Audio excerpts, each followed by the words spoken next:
Welcome back to the world of Buddhist Audio Bookshelf. Today, we continue our journey through Dharma Talks by Thanissaro Bhikkhu, Geoffrey DeGraff. Dive deeper into these insightful teachings with us. Crafted meticulously by our team, this audiobook is a vessel for sharing Buddha's wisdom. Your support in spreading these teachings is crucial. Subscribe, like, and share to amplify their impact. Let's together cultivate a world enriched by Buddha's profound guidance. Relax and absorb these teachings' essence as we tread this enlightening path. Let's start with today's reading. Respect, Confidence and Patience. May 2003.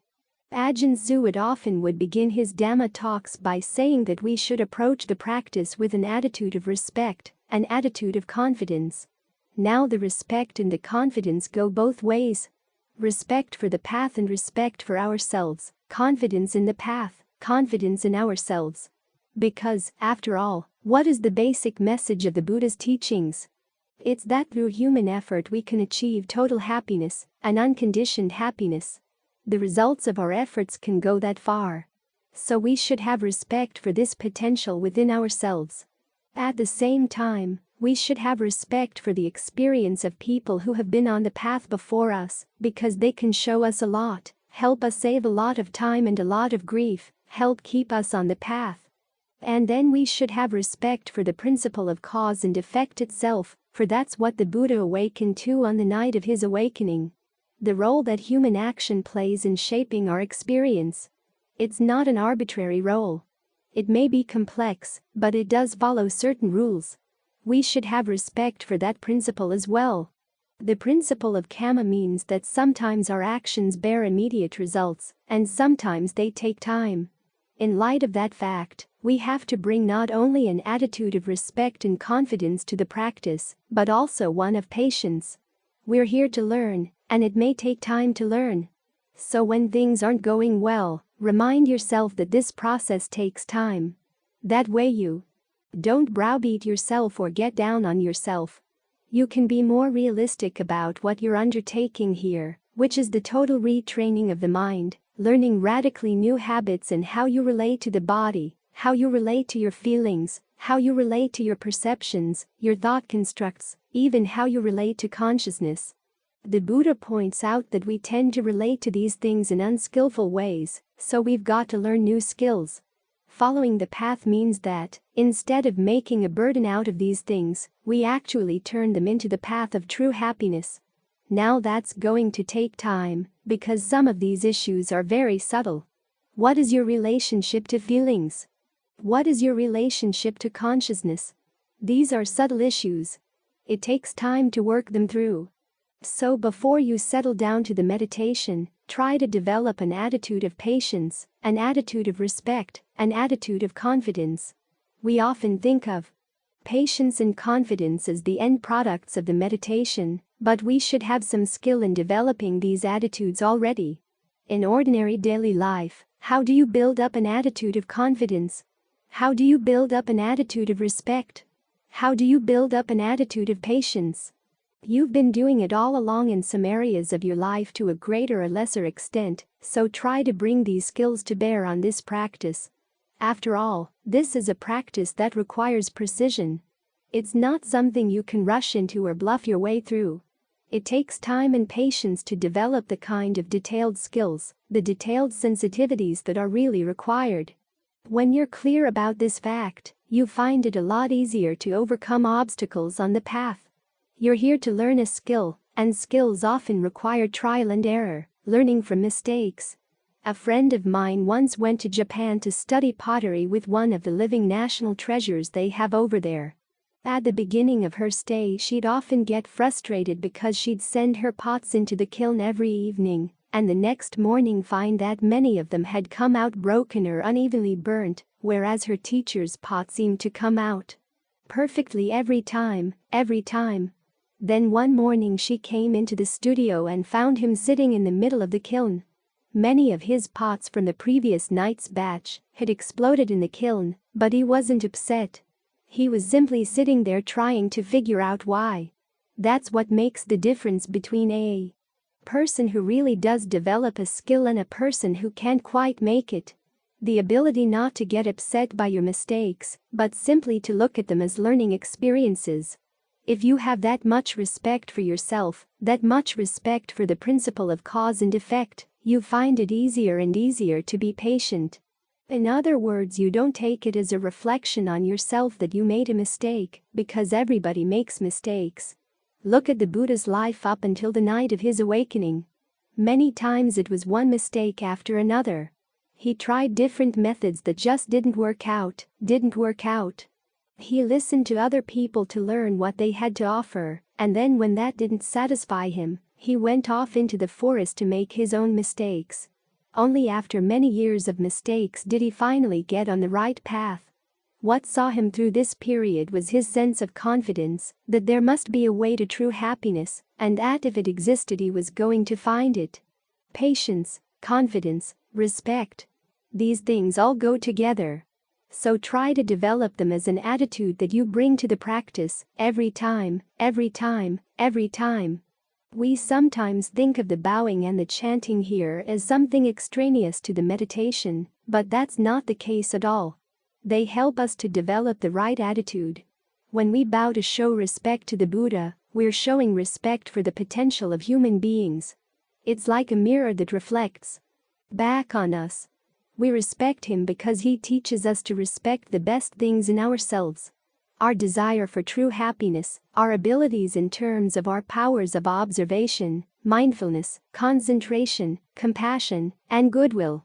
So it's good to bow down to that reminder every day. As for the chanting respect for the Buddha, the Dhamma and the Sangha, and then the various reflections we chant in translation, these remind us of why we are practicing. The chant this evening on aging, illness, and death encourages an attitude of samvega, which is difficult to translate. It means a combination of dismay over the meaninglessness of life as it's ordinarily lived, coupled with a sense of awe and a sense of urgency to find a way out. But the chant doesn't end there. It also reminds us of the principle of karma in order to develop another attitude, one of confidence. Our actions, and nothing else, are the factors that are going to get us out of this dilemma. So our actions are important.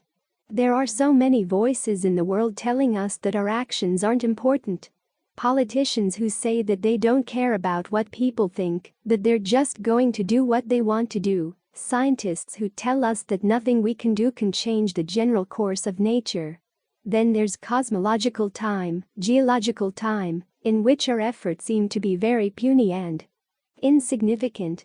But the teaching on karma reminds us that cosmological time may apply to the world out there, but the world of your lived experience is shaped by your actions, and this is the world that matters.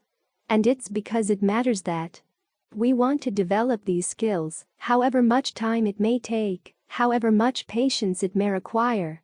These are skills that are worth mastering even if you don't get all the way to the end of the path in this lifetime.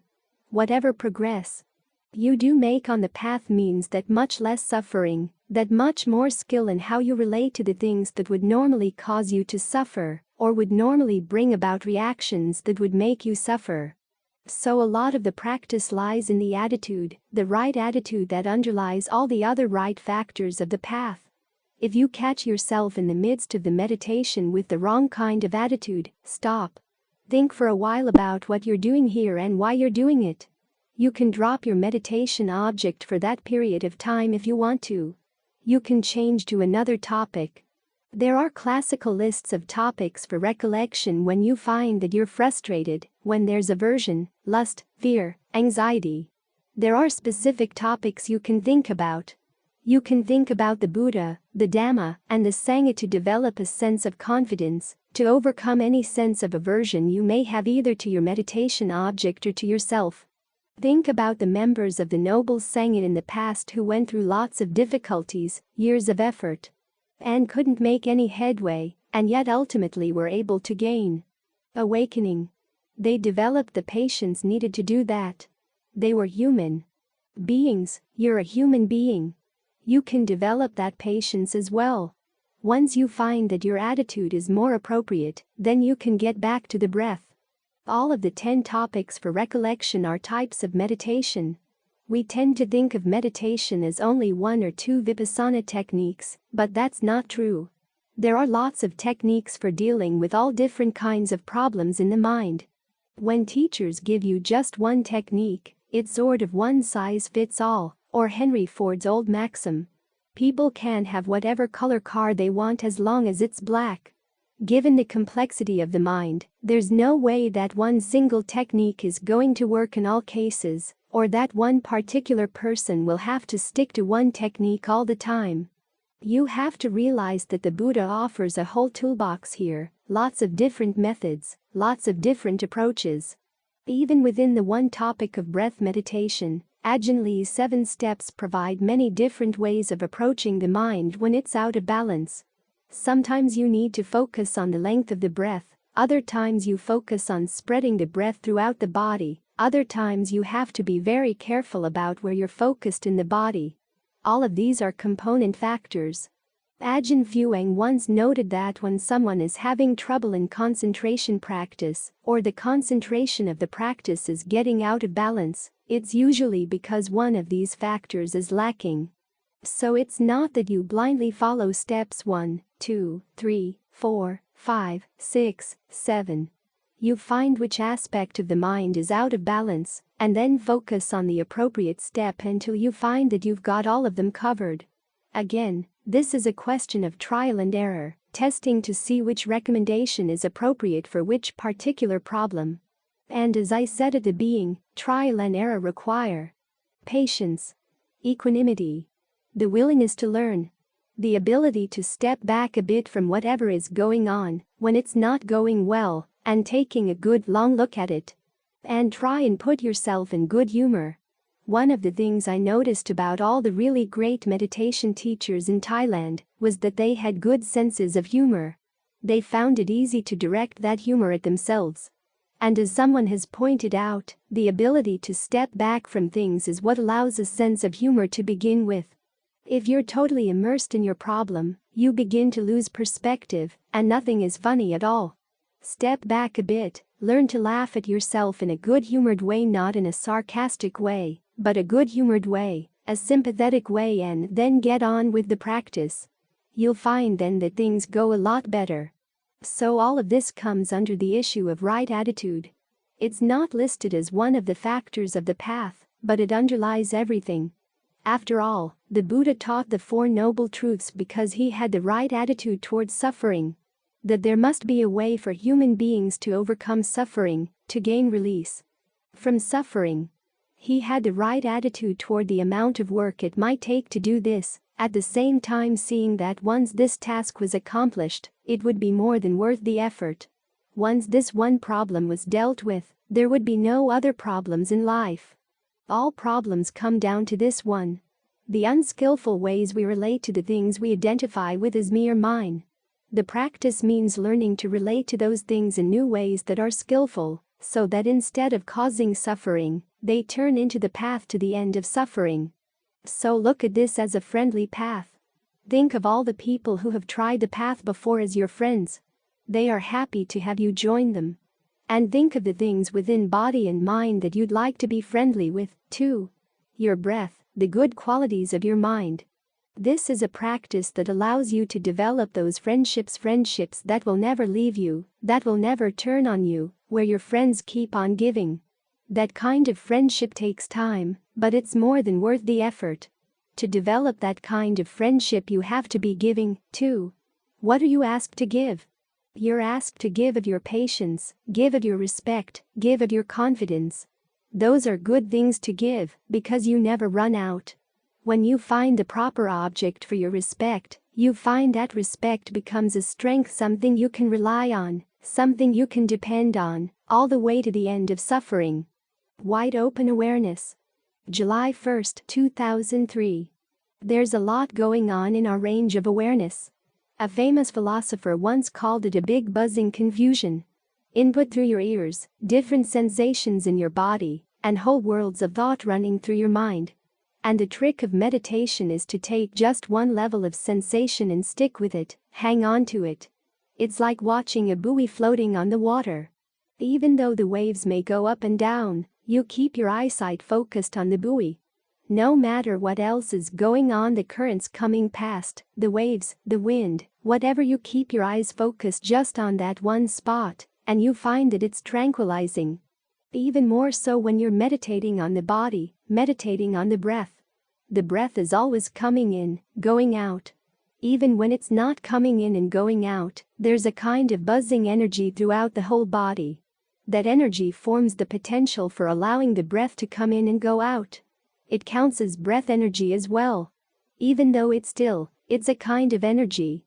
When we're meditating, we want to keep our attention focused just on that one level, no matter what else is happening. The pattern of light from the candle flame shining on your eyelids, the sounds in the background, the sounds of the Dharma Talk. Just leave those in the background. You don't have to shut them off, but you don't want to shift your focus to them either. Keep your focus right here on the breath. You can choose any spot in the body where it's easy to see that now the breath is coming in, now the breath is going out. And try to maintain that spot with a sense of relaxation. Don't tighten up the spot. Allow it to relax and then take that relaxed feeling as your standard. That's what you want to hold on to, or maybe better, that's what you want to keep tabs on. You don't want to hold on in the sense of grasping, because when you grasp it, that tightens it up again. Just keep tabs on it, keep your finger on it, watch as things come in, go out, but you stay right here. When the mind goes wandering off to other things, ask it, what are you looking for? Why are you going out looking to stir up trouble? Because that's what the mind is, it's a troublemaker. It's always wanting to stick its nose into this, stick its nose into that, and of course there's a time and a place for that. Without that kind of curiosity, very little would have developed in the human race. But at the same time, very little trouble would have developed in the human race, too. As we meditate, we're not training ourselves to be zombies or to be totally indifferent. We're learning that there's a time and a place to be interested in things, and a time and a place when the mind has to rest. And right now is a time and a place to rest. If you want to be curious about the breath. Keep your curiosity focused in here. Don't let it go flashing out. Normally when the mind goes out, it doesn't just look at things. It gets involved. A thought comes stirring into the mind, and we just don't leave it at that. We change it, we dress it up, we take it apart, we meddle with it. Our minds really are meddlesome. They can't leave good enough alone. So the attitude you've got to develop while you're here right now is that whatever else is happening outside right now is none of your concern. You don't have to get interested in it, you don't have to meddle with it at all. Just let it be. You stay with the breath. If you're going to meddle with anything, meddle with the breath. Change the rhythm of breathing to see what feels good. Change the depth of the breath, the pace, the rhythm of the breath. You can change the point that you're focusing on in the body. But as long as you stay on this level, the level of the energy you've got here in the body, you're fine. When you can stay here, it's like having an anchor. It's like being grounded. When the mind goes off into its worlds thinking about this person, this situation, that situation, it often loses touch with present reality. It goes off into another world. Its feet come floating off the ground and you go drifting away. You're like a kite whose string is cut. Who knows where you'll go drifting to and where the wind will finally drop you. You can get tangled in a tree, tangled in electric wires, all sorts of places where you can end up getting tangled, which wasn't your intention to begin with. You were actually looking into something else, but it led step by step to someplace else that you hadn't expected. And it's all because you don't have your feet firmly planted on the ground. You don't have a grounding. Without this grounding, all of your ideas about life, what's good, what's bad, get all mixed up. What's worthwhile, what's not? They all get confused because you don't have any grounding. Without any grounding, you don't have any clear reference point for north, south, east, or west. You're just blowing around. But when you stay with the breath, the mind has a foundation. You begin to notice that when certain kinds of thoughts come into the mind, they cause a tensing up. They really do cause parts of the mind to shut off from other parts of the mind. That allows for the mind's tendency to deceive itself. It's like when you were a kid and you got a magazine with pictures that you knew that you were not supposed to look at, and so you went off and hid under the covers so that nobody would see you. Of course, anybody who was looking in the room seeing you sitting under the covers in the bed would realize that something was up. But the mind plays that game, not only with other people, but also with itself. It starts thinking about certain things, knowing, I really shouldn't be thinking about this. But I want to anyhow. And so you erect barriers around that thought. What you remember about what you should and shouldn't be doing gets blocked out. And of course that doesn't really make your sense of right and wrong go away. It compartmentalizes your mind into different cut-off areas. And as a result, you end up living with a lot of ignorance. So one of the important things about staying right here with the sensation of the breath energy in the body is that you can notice when those barriers appear in the mind. You know that the barriers are artificial, you know that they were intended, you know that they were deceitful. And after a while there comes a point where you say, okay, I've had enough of this. This is not really accomplishing anything at all, these little compartments in the mind. And that way there's less divisiveness in your own mind. When you start getting divisive in your own mind, it's an easy next step to start getting divisive with other people. But when you learn not to put up these dividing walls, when everything in the mind has to be open and above board, you see that there are certain ways of thinking, certain ways of paying attention, that you are just ashamed to do. Greed comes, and you realize that if you're going to go with the greed, you've got to erect barriers that are uncomfortable in the mind. Anger comes, and what so often happens with anger is that things get shut down in the mind, so that only two courses seem open to you. Either you're going to let it all out, or else you're going to suppress it and bottle it up. And of course it's obvious that you want to let it all out if you can. You forget that there are lots of other alternatives to what you find yourself wanting to do and say. The same principle holds with all those other very unskillful and dishonest emotions we have in the mind. They can do their thing only when your sense of right and wrong gets barricaded off in the corner. When you're working with the breath, when you're working with sense of the breathing throughout the whole body, it gets harder and harder to put up those barricades because you see yourself doing it. It gets harder to pretend that you're not. And this way, when there's more openness and more honesty in the mind, it's a better behaved mind. It causes you less trouble. You're not sticking your nose into business that isn't really your own.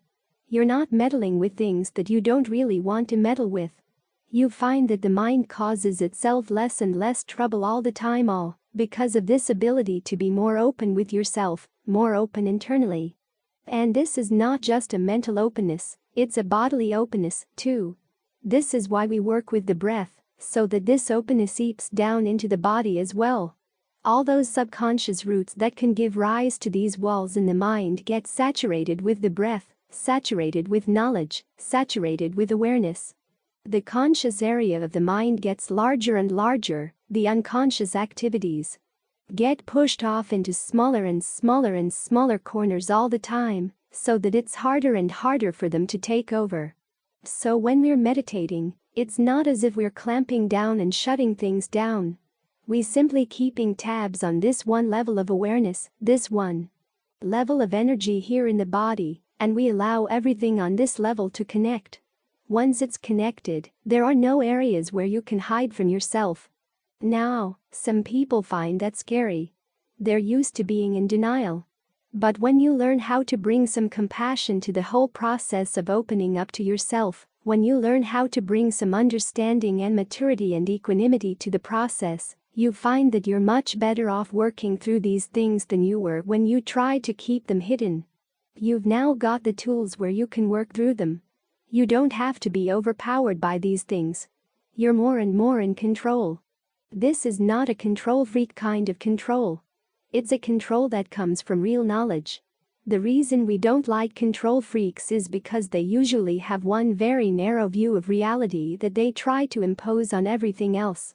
But the kind of control that comes through the meditation is a control that comes from a 360-degree vision, all around.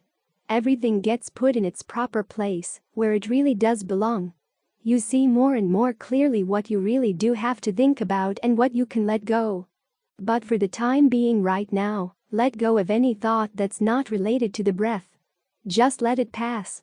You don't have to shove it around, you don't have to poke at it, you don't have to dress it up, you don't have to look into it, you don't have to be curious about it.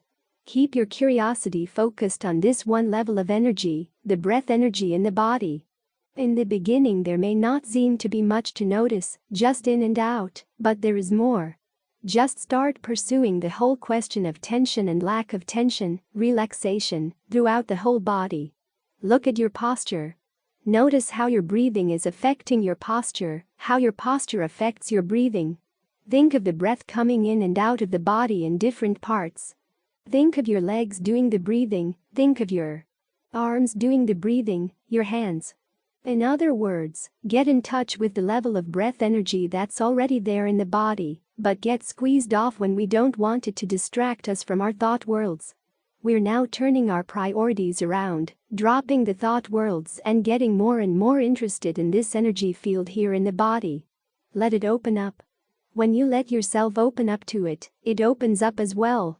And you find that it gives you a grounding, an undertone that permeates everything in your awareness, saturates the whole body with awareness, so that whatever is going to come up in the mind comes up in an open field of awareness, rather than springing at you out of the dark.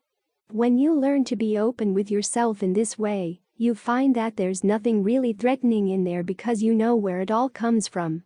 You've seen it arise, you see how it passes away. And you realize that no matter what, your range of awareness is larger than it is. Once you get used to this broadened field of awareness, you don't want to let it narrow down ever again. You realize that as soon as anger comes, things narrow down. When greed comes, when lust comes, when fear comes, everything gets narrowed down. It's like having lived in a large house and suddenly being squeezed into a tiny cell. And then you realize you don't have to squeeze yourself in there. It was your choice. When you realize that you've got the choice, you want to stay in the broadened awareness all the time. So try to make this 360-degree awareness your basic level, your home, your grounding, the place from which you come. It's always there if you open up to it. Try to develop the skills you need to stay interested here, and for the time being just drop your curiosity about everything else, the curiosity that wants to build a thought world out of this sensation, wants to associate that sound with some other sound. That kind of creativity can sound kind of nice, you can be very creative with your thoughts, you can create whole worlds, but this is not the time and place for that. After all, you've created innumerable worlds already, so many that you've become addicted to the process. Now see what it's like when you cut through that addiction, what's there when you don't create any worlds aside from the world of the breath in the present. Keep your curiosity here with the breath, and let the breath permeate the body. And then once this has become your home, and thoughts come in, they're coming in on your terms. They can't do anything to you that you don't want them to do. They can't trap you again, they can't deceive you against your will, because you see what lies all around them on every side. A sense of well-being. July 2, 2003. They say that your brainwaves can be measured even in your little toe, which shows that the energy of your thoughts fills your whole body, fills your whole experience. Normally we don't realize how much energy we're giving off, how much energy we're radiating, and what the quality of that energy is. Only when you make the mind really quiet can you begin to sense the shadow radiation put off by the mind. Only then can you sense how much that energy shapes your experience, how much it affects the experience of the people around you. This is why the Buddha put so much emphasis on the question of intention, because that's where the energy shaping our lives really lies, in the intentions of the mind. What we experience consists of the intentions themselves together with the energy they create, the ripple effect they create from intentions in the present and intentions in the past as those ripple patterns intersect and interfere. That's what shapes our experience. And one of the main lessons in meditation lies in seeing how that happens. But even before you see it happen, the Buddha's training gets you to develop skillful intentions, both because they have a good effect on your life, And also because they make it easier to see what's going on. Unskillful intentions put up a lot of interference, make it hard to see. You do things and say things that are really unskillful, and you don't realize what you've done because you've created such turbulence. This is why the Buddha teaches us to practice generosity, to observe the precepts, because the intentions that go into generosity and virtue are skillful in and of themselves, and also allow us to see more and more of what's going on, to gain an appreciation of how much our intentions do shape everything. When we've made a practice of generosity and virtue, then by the time we come to sit down and meditate, we've already had some experience in seeing the power of our intentions. The meditation becomes a laboratory for experimenting even more, in more detail, to get a more subtle sense of what's going on, so that you can detect your intentions as soon as they arise, and can do something about them. If they're not skillful, you can make them skillful. If they're already relatively skillful, you can make them even more so. You can notice this when you focus on the breath. Your perception of the breath is shaped by the intentions you've had in the course of a day. The parts of the body that you tensed up in order to do this, in order to think about that, still leave a shadow in your experience of the body. You notice sometimes if you spent the day working, say hammering or weeding, when you sit down to meditate, everything in the mind seems to involve hammering or weeding. Those are the leftover shadows of the intentions. And your sense of the body as a weeder or hammerer is still lying around in there, too. So when you start out with the breath, you want to cleanse these things out of your body as much as you can. This is why you work through the sensations of the breathing systematically to start noticing where the tension is, how you can relax it, so that you can bring things back to normal. It's from that state of normalcy, aware normalcy, that you begin to notice how the tension will build up again around a new thought. That insight makes it easier and easier to see what's going on in the present moment, and not get trapped by what's going on, because you've got less and less residue holding over from the past, and no new residue building up in the present. So work through the tension in the body. It doesn't really matter where you start, as long as you start with a point that's comfortable. You want to work from a position of strength, a sense of well-being, a sense of being secure. Once you've got that sense of well-being established, you can let it spread through the different parts of your body, the different parts of your awareness. You might want to go through the body a couple of times, because each time you go through it, your perceptions get more and more refined, more and more subtle. In fact, you can get to the point where the breath in the body seems to stop. Then the question arises, where do you focus then? Well, focus on the stillness. It's still a type of energy in the body. It's simply energy that has grown still. From this point you begin to see other things that are even more refined, that your sense of the shape of the body, or the boundary between the inside and outside of the body, begins to dissolve, and you realize that that involved intention as well. And for the time being you can let that boundary drop. It's not that you're going to totally lose your sense of the shape of the body forever. You can take it on again any time you want to, but you begin to see that there is a choice involved there. You can sit with the body as a shapeless mist of atoms, or you can focus on the sensations that give shape to the mist. There are lots of potential sensations just waiting for you to work with here. When you see that, you begin to realize exactly how much your present intentions really do shape what you're experiencing. If you want there to be a shape, there are sensations that will conform to that desire, that will verify that there is a shape to the body, and you can make it happen. Then the perceptions influence the intentions, and the intentions influence the perceptions, and if you don't watch out, you can actually get yourself all tied up in knots. Some people, for instance, begin to feel as if their bodies are made out of lead because they focus too intently on the perceptions of solidity. When it's too heavy like that, you can turn your perception around. You can intentionally focus on the more open, shapeless sensations, the space sensations that are already present in different parts of the body. You can deal with them in the same way that you dealt with the breath.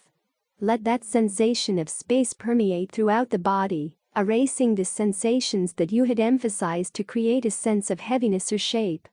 You begin to realize that this is not a process of creation from nothing. There are potentials already there. The question is, which potentials are you going to emphasize? Which ones are you going to focus on to create the sense of shape? Which potentials are you going to focus on to erase it? The choice is yours. You can see this most clearly when the breath is still. When the breath is moving, the process of breathing in and of itself creates a shape for the body. As Ajahn Lee recommends, when you let the breath energy open up to every pore, that allows the breath to calm down, calm down, calm down. Think of every pore in your skin opening up wide. All the muscles that tighten up the pores. Allow them to relax. You'll find that the breath will calm down radically. That opens up the way for the sensations of space, the openness, the holes in your skin, the inner sensations of space, and the outer sensations of space to connect. Then you can take space as your object. So in the process of practicing concentration and getting the mind more and more subtle, more and more refined, you're also learning interesting lessons about the role of perception, the role of intention, in how you experience things. You see how much your intentions really are an energy that creates all kinds of experiences. And that's a lot of what Buddhist insight is about, seeing the role of intention.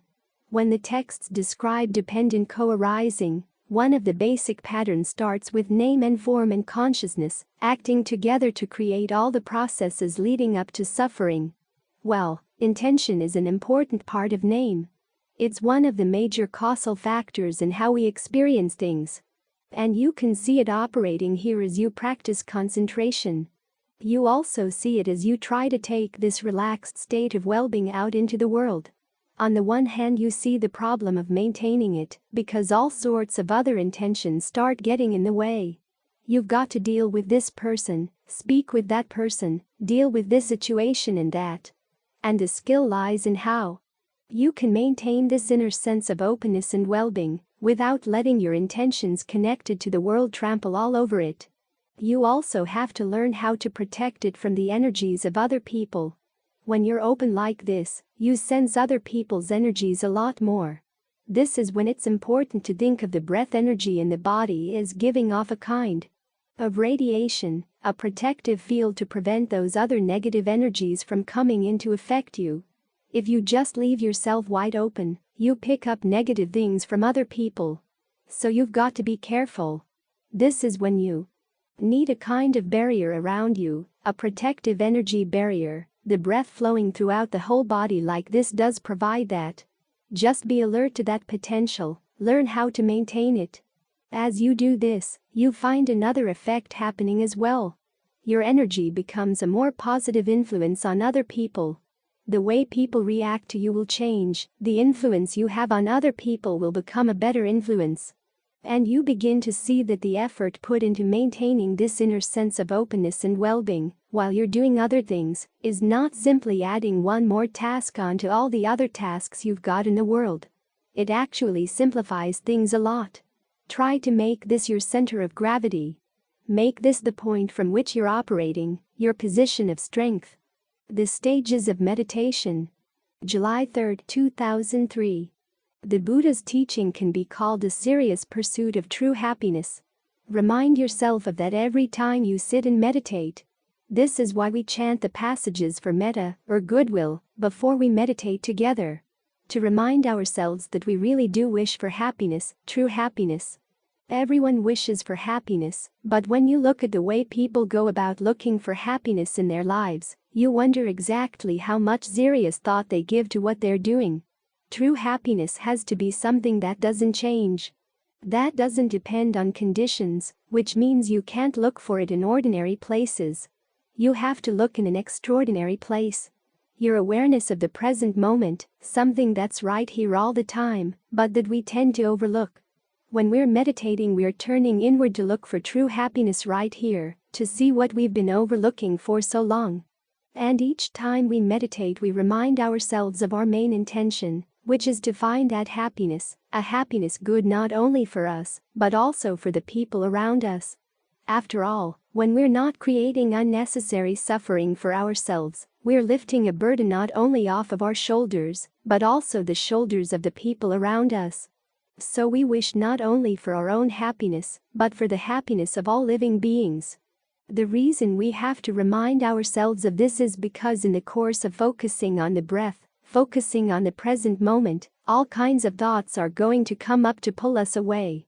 If we're not clear about why we're here, we're not going to stay here. We're going to go running off someplace else. Another reason is that thoughts of goodwill are good, comfortable thoughts to think. It feels good to remind yourself that, yes, you do want true happiness. You really do want living beings to be happy, all living beings, without being picky about this person or that person. You want to be generous with your goodwill. By creating that kind of attitude, you create a good space to settle down in the present moment. Even though we may aim at focusing directly on the awareness of the present, it's a difficult place to focus. So we give ourselves crutches to get there. The breath is one of these crutches, as are thoughts of goodwill. When we've extended goodwill in every direction, we focus on the breath. When the breath is coming in, know it's coming in. When it goes out, know it's going out. That's all you have to be aware of right now. The other things, the mice crawling around in the ceiling, the sounds off in the distance, just let them be. All you're responsible for is this awareness of the breath coming in, going out. If you want, you can use a meditation word to go along with the breath. Traditionally they use the word Buddho, which means awake. Bud with the in breath and do with the out. Buddho or just in out, whatever word feels comfortable to help you stay with the breath. Then you can focus on how the breathing feels. This is a very immediate, visceral way of showing goodwill for yourself. There's no need to breathe in an uncomfortable way. And yet, because we pay so little attention to the breathing, we usually leave it to its own devices. As a result, the breath gets shaped not by our awareness, but by other emotions that come through the mind. It gets shaped by our unexamined thoughts about how breathing happens. And so the breath gets constricted, parts of the body don't seem to be participating in the breathing process. Ideally, the breathing process should be a whole body process. Your whole nervous system should be involved. For that to happen, though, you need to give the breathing your full attention. Try to notice what kind of rhythm feels good right now. Long breathing, short breathing, deep, shallow, fast, slow. There are all kinds of variations to the breath. You've got a whole hour to test them, to see what rhythm feels best right now, what texture to the breathing feels best right now. If you're feeling tired, you'll want a rhythm of breathing that gives you more energy. If you're feeling tense, you'll want a rhythm that helps you relax. In the beginning, you can focus on any part of the body that feels comfortable to stay focused on, feels easy to stay focused on, and where you can easily keep track of the breath. Try to create a nice relaxed feeling tone right there. Normally when we're focusing on something we have a tendency to tense it up, which is not what we want right now. We want to be focused with a sense of relaxation, a sense of ease, a sense of openness. The energy in the body should be allowed to flow naturally in, flow naturally out. And then when you've got one spot in the body where you can maintain that feeling tone, you can allow that same feeling tone to spread to other parts of the body, so that as you breathe in, there's nothing in the body that gets tensed up. As you breathe out, you're not holding on to tension in any part of the body. You can go through the body systematically. Start around the navel and just go up the front, section by section. Watch each section for a couple of minutes as you breathe in, breathe out, and notice what kind of rhythm feels good for that part of the body. If you feel any sense of tension or tightness there, allow it to relax. And then you move up to the next section, say, the solar plexus, and then the middle of the chest, the base of the throat, the head, down the back, out the legs. Starting again at the back of the neck, go down the shoulders and out the arms until you've covered the whole body. You can go through the body this way as many times as you like, and you'll find that all kinds of benefits come. The immediate benefit is a clear sense of well-being in the present moment. It just feels better to sit here when you're sensitive to how the breathing is going, and to how you can change it to make it feel even better. Each time you go through the body, you find that you get more and more sensitive to parts that you may have been holding in subconscious tension for a long period of time. You can finally allow that tension to relax and let go. You find it easier and easier to inhabit your body in the present. When the body in the present is more comfortable, the mind feels more inclined to stay here. So the benefits are not only physical, they're also mental. A sense of ease, a sense of well-being. Your mind grows more and more still, at the same time it's more alert and more aware. Our usual tendency when things get comfortable in the body is to fall asleep. But here we're working at comfort mindfully, with as much alertness as we can muster. That creates a different quality to our awareness in the body. It feels both still and energized. Then the next trick, once you're able to do this, is to learn how to maintain it. All too often the mind says, well, been there, done that. What's next? But this is the sort of place that, if you really want to get to know it, you have to stay for a long period of time. You have to become familiar. You have to become friends with the body, the kind of friend who sticks with a friend no matter what happens, the kind of friend you'd like to trust. Try to be that kind of friend with the body. When you do that, you find that the breath in the body reciprocates. It becomes a good place to be, a nice place to stay, a place you can trust. But there's a separate skill in 1. Learning how to get here, and 2. Learning how to stay. The thoughts will come up. Well, this is boring. What's next? So say, no. Who's bored? Who's saying that? Start questioning those thoughts. Don't believe everything that comes through your head. Don't believe everything you think. Just see the thought as an energy pattern that comes and goes. You don't have to give it any more reality than that. You don't have to give it any more credence than that. Learn to be on the lookout for any kind of thought that pushes you away from the present moment. Instead of getting entangled with it, just allow it to dissolve while you stay with the breath. You begin to see that you can start anticipating when a thought is going to arise. You feel it as a stirring, a disturbance in the energy field of the body. Just allow that sense of disturbance to relax, allow it to iron itself out, and the thought will get aborted. This way you don't have to engage in a conversation with every thought that comes into the mind.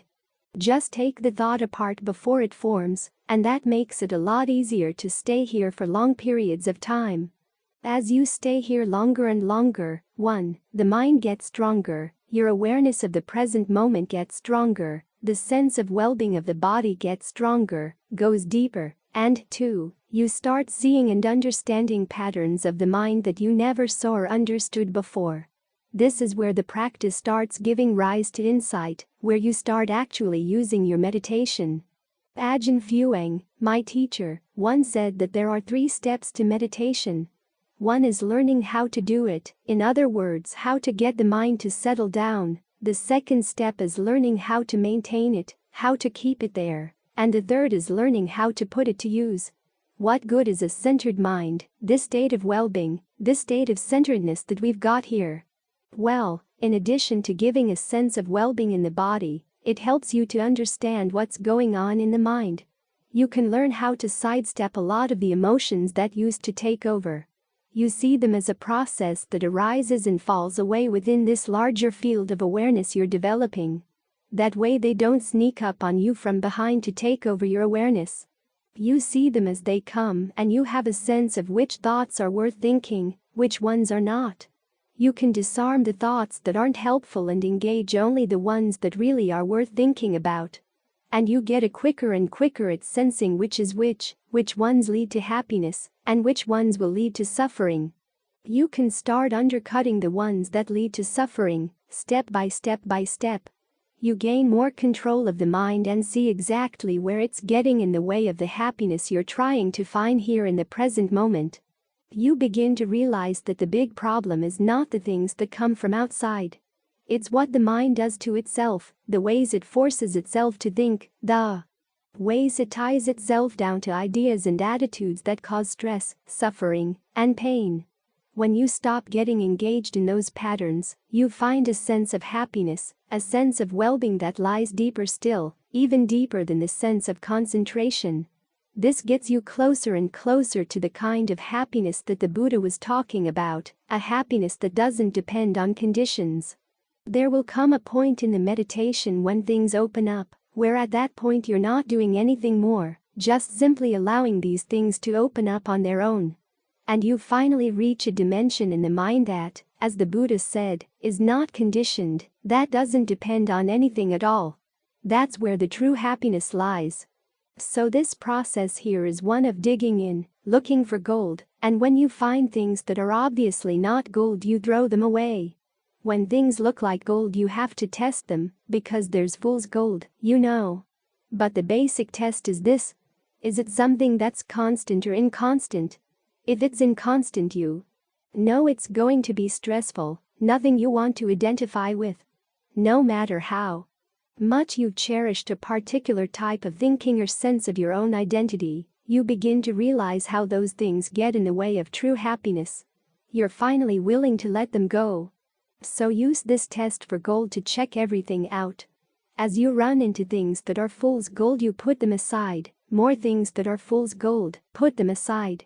As you put them aside, things open up, there is less getting in the way. The genuine gold is already there, it's just a question of not being willing to settle for anything less. Breaking old habits. July 4, 2003. Independence Day. A good time to ask yourself what you'd like to be independent from. What are the things that weigh down on the mind, that oppress the mind? If you ask most people, they'll talk about things outside. Their job, their family, their worries about the economy or the environment. But if you look deeply in your own mind, you'll realize that the main burdens on the mind are the things that come from within. This is why the mind needs to be trained. If the mind isn't trained, it just keeps on creating suffering for itself without realizing what it's doing. The phrase we chanted just now, those who don't discern suffering on the surface, sounds very strange, for everybody knows suffering. We've all suffered in one way or another in our lives. But the issue is, do we really discern suffering? Do we really understand it? Do we see precisely what's happening? If we could look into the way the mind is creating suffering for itself, to the point where we really understand it and take it apart, then that's the end of it.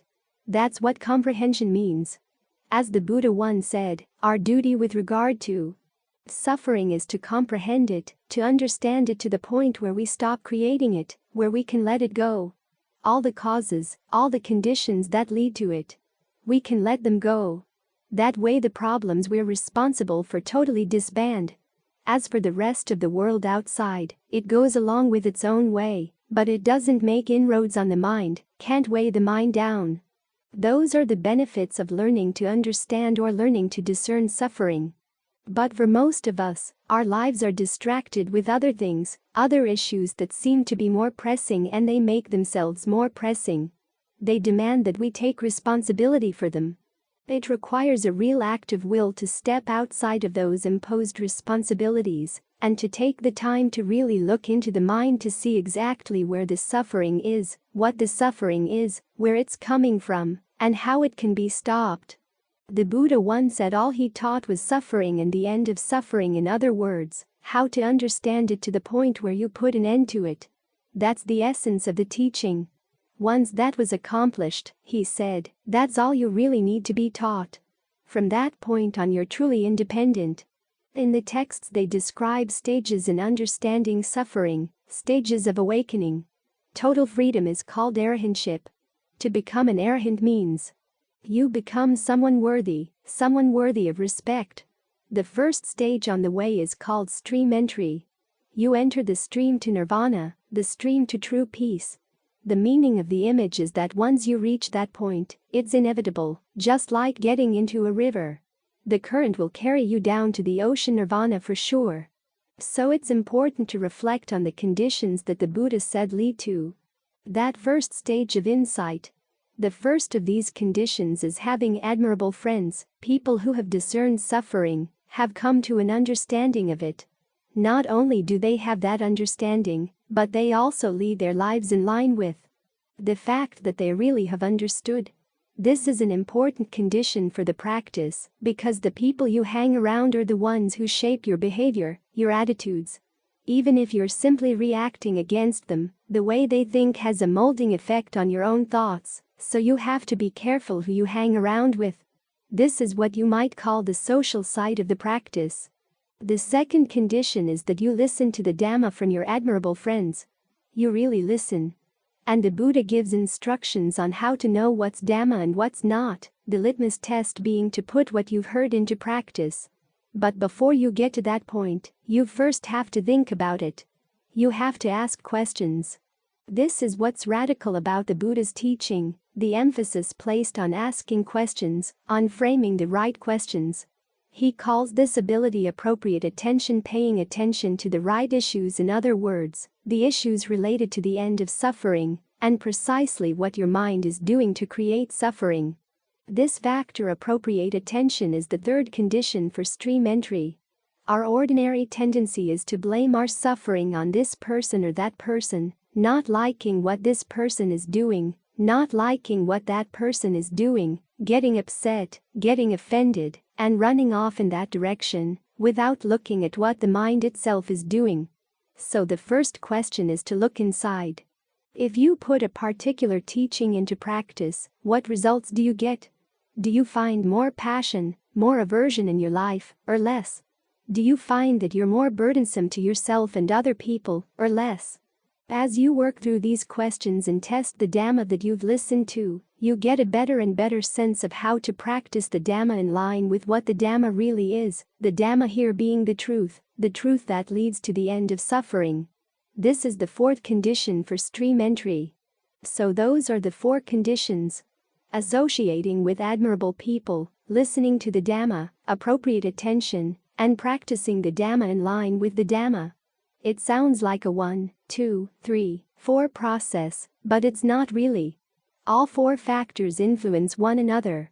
As you put the Dhamma into practice, that's both a test of the Dhamma you've heard and also a test of the people you've been listening to see if they really are the admirable people you thought they were. So these things are all connected. All four factors support and refine one another as you practice. As the Buddha once said, of the external factors the most important one is associating with good people. Of the internal factors, the most important is the factor of appropriate attention, learning to ask yourself the right questions, questioning your attitudes, questioning the results you're getting from your actions. Even though we may be sitting here with our eyes closed, we don't blind ourselves, we don't close our eyes to what's going on in our lives. We close our eyes so we can look more carefully, look more fully into the mind. So ask yourself directly, what are you doing right now? What are the results of what you're doing? Are they satisfactory? All too many people go through life habitually, on automatic pilot. They develop a habit and then stick with that habit, becoming more and more ingrained in certain ways of doing things. This is basically the definition of addiction. People trying to put an end to the suffering they feel, not really quite getting there, but continuing to repeat the same old actions over and over and over again. And the habits have an old familiarity. It's like an old shoe you feel comfortable wearing. It may not be a particularly good shoe, or particularly good for your posture, but you're comfortable with it because it's familiar. What we're doing when we're practicing is learning how to ask the kind of questions that break out of the old familiar mold, break out of the old familiar habits, break out of our old addictions, our ways of doing things that really haven't gotten the ideal results, but where we've learned to settle for second best, sometimes not even second best, third or fourth. Each time you sit down to meditate, remind yourself, what are you here for? You want real happiness. Have you found it? Well, no. If not, then what can you do to change what you're doing? Develop the ability to keep asking that question and trying new things. That's what appropriate attention is all about. That way you can really find what it means to practice the Dhamma in line with the Dhamma. That was one of Ajahn Mun's most frequent topics in his Dharma Talks. He said that we should practice the Dhamma not in line with our preconceived notions, not in line with whatever our cultural background may be, Or our sense that, well, I'm the sort of person who does these things this way, so it's going to have to be this way.